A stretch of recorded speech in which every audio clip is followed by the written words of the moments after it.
Siamo qui oggi al Centro delle Culture di Cicciano per presentare il libro di Alessia Rizzo, Superstizioni e prospettive, inchiesta sulla magia quotidiana. Chi è Alessia Rizzo innanzitutto e come è nato il libro che hai presentato oggi? Partiamo da una domanda semplice, chi sei insomma?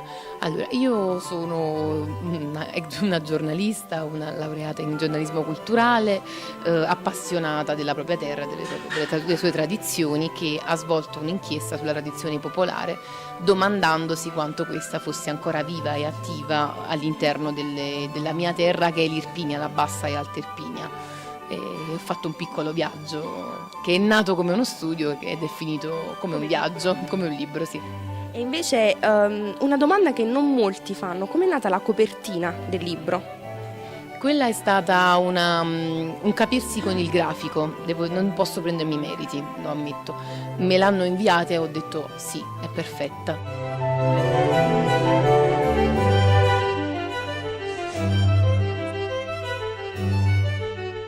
Del titolo invece ti puoi vantare e quindi diciamo come è nato invece il titolo del libro?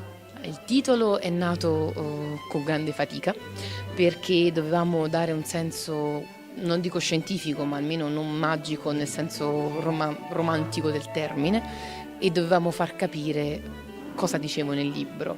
L'ho chiamato Superstizioni e prospettive perché ho capito che le superstizioni è la prospettiva. Le superstizioni sono la prospettiva da cui le mie intervistate vedono il mondo e quindi le due cose sono assolutamente collegate.